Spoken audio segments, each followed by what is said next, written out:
code to the lights to sync the lights with the song, and then Stu gets a click.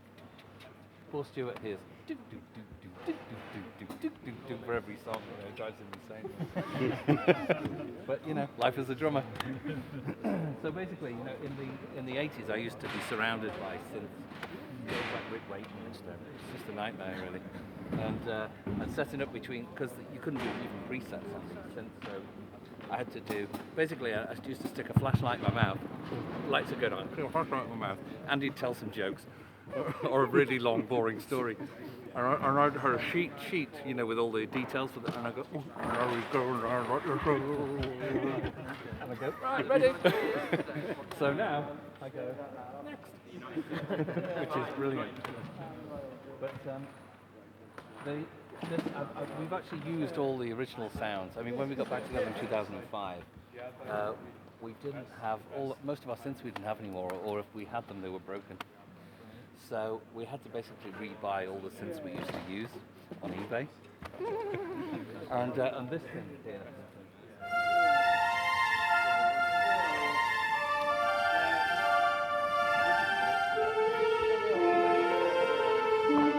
Now this one was the first synth Andy and I bought. We bought it for £7 a week for 36 weeks from Kay's mail order catalogue. And we did 2 albums with it. We were 2 working class boys with no money. So, but we really needed the synth, and they're incredibly rare. And one night I spotted it on eBay, and so I was like, I'm determined to get this, and I'm bidding away, and there's some other guys bidding against me, and I'm going higher and higher and higher and higher. And higher. I won it, so it was quite late at night, and I called up Andy and said, guess what, I've got some micro preset. He said, guess what, I just lost one.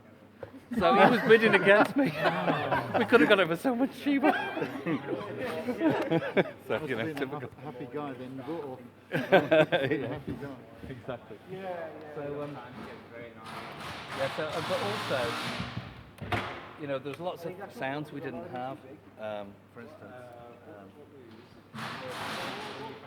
let me just find this. You see this? You see all the lights change? Yeah.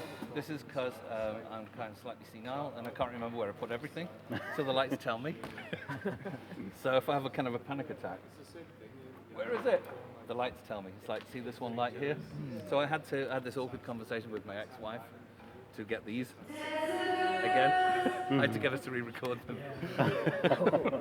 So that was a tricky conversation, but she didn't mind doing this because it was the most heard word in our marriage. She didn't mind doing that one. But yeah, we used to. She got a big house in California out of me, so that's enough. Still paying for it now then? Sadly, I owned that house and she got it. I'm a happy man then. Saw them with him 17. Oh, that was my second. That was Cloudy Brooklyn, yeah. No, this is my first wife. Yeah. I'm on my third now. Hey, rock and roll then. Just hope this one left. So also we had to buy. In the 80s we bought this thing called a Fairlight in 1980. You've heard of it, yeah. 1984 we bought it, and it cost us 30 grand. And that was a lot of money in 1984. And I remember going around to Andy's house and talking to his mother, and she met me at the door and said, I believe you bought a computer for 30 grand. I've just put the house on the market for 30 grand. What are you doing? So, it's all relative, isn't it? Big battle ships anyway. And one of the ships broke down. Yeah. We expect for £5 grand. Yeah, exactly. That's why I'm so happy with this system. That I just dread seeing, the occasional spinning ball. And I looked at the band are looking at me and go, restarting. But I hardly ever get it. No, with the Fairlight, so I needed all these sounds, and we didn't have the Fairlight anymore because when we stopped, I sold it to a hire.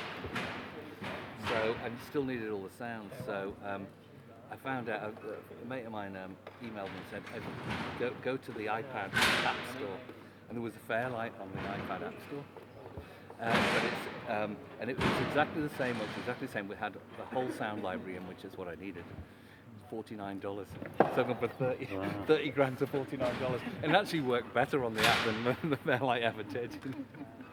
But I mean, my phone is about 10 times more powerful than the Fairlight ever was.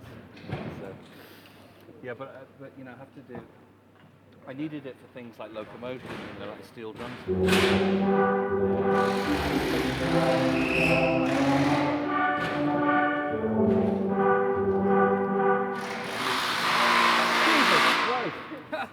Shut up! And but I dread this line coming up every night because I have to do this.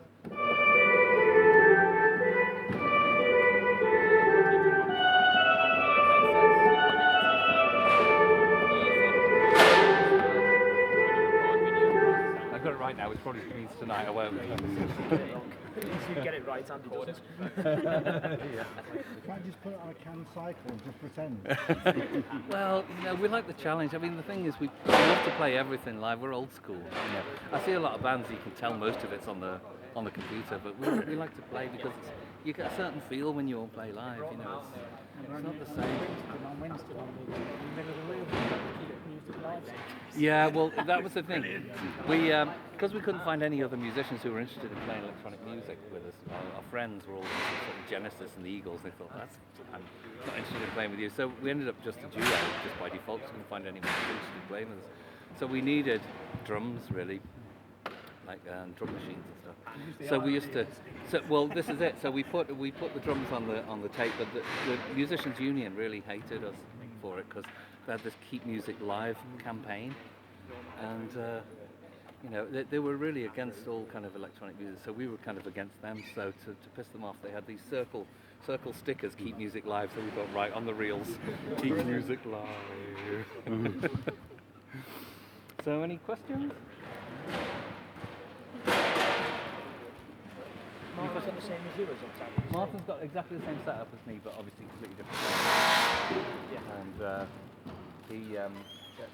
he plays a lot of synth bass parts and organs, and he doubles melodies and harmonies with me. But, and Stuart's drum kit kind of looks a more conventional drum kit than it actually is, because only the snare and the kick and the hi-hat are real. Everything else is electronic. Yeah. Even the toms are not real. They are toms sometimes, but then they become other things when he pushes a button. And they become little snare drums or hand claps.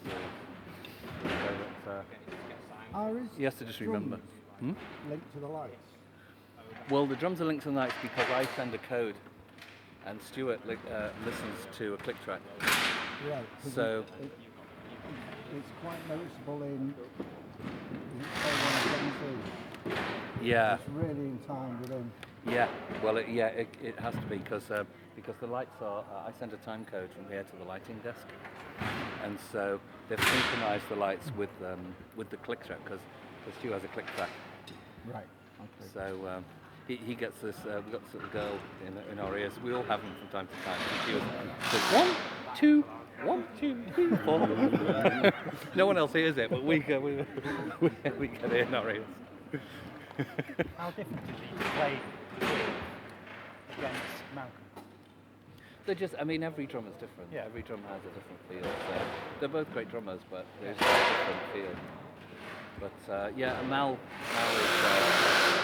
we'll always come to because he was our very original drummer from the Id, never mind G from the first band. So, but he's happy. He's really well. Because he had a heart attack. So. But he's not allowed to drum anymore. Live, but he can drum in the studio. He can't play live. Still in Germany. He listens to it. Yeah. No, he's got. He had a surgery. He was not doing well, and we were worried about him last year. But he had a surgery, and he said he feels better now than before he had the heart attack, and he was not feeling good before he had the heart attack. So. Where did he have his surgery? In Germany. Oh. Yeah. Some good hospital. You had a heart surgery. Bypass. I had a heart bypass. God. Did you? Yeah. 4 heart attacks and twin cerebral bypass. Gosh, really? I'm still aren't dead. No, I wouldn't employ as a drummer. Yeah, exactly. But how different is it touring now than it was back in the day? It gets kind of harder the older you get, you know, all the travelling. I mean, we've been on the road since the 2nd of August, and it's a long time. And you're doing this pretty much every night, so it gets hard. But you know, we try to rest as much as we can, and sleep as much as we can. No more long after-show parties till 6 in the morning. That was in the 80s. We had an hour's sleep, we'd be happy in the 80s. Yeah, good times. Yeah. What happens on tour stays on tour. But now we're a bunch of old men and we just kind of look after our health. So we can keep doing it really, you know. We like to, you know, we want to keep going as long as we can, and as long as we have our health. We can. Following you around. Yeah, exactly. Well, I think there's lots of life left in the band yet. Any more albums? I'm sure there will be one. Yeah, I mean the next project we're doing is an installation, art installation in New York. All right. It's like a multimedia installation. That's our next project. But we've already got about 3 songs kicking around that for the next album. And one of them's really a great song, so we have to get that out in some kind of form. So, I don't know. I mean, the good thing is we don't have the pressure that we had in the 80s. So we just take our time because you know, it's quality over quantity. You know, and I'm quite proud of the last 3 albums. And I think The Punishment to Luxury, particularly, I was very proud of. Do you not get that pressure from the record company now? No. We had Richard. Year or whatever. No, that's right. We had that pressure with Virgin, Yeah. Richard Branson. Yeah. And I want to say something about him, but I won't. He wasn't our favourite. Yeah, well, if you didn't do anything, then you'd have to work for a living, wouldn't you? Well, exactly, yeah. Okay. Cool. You guys, do you want a photo with Paul and an item signed? Yeah. Please. Okay, so the way, Paul, if you could just come this way. Sorry, if I could Yeah. just move you just Yeah, very don't step quickly. back, just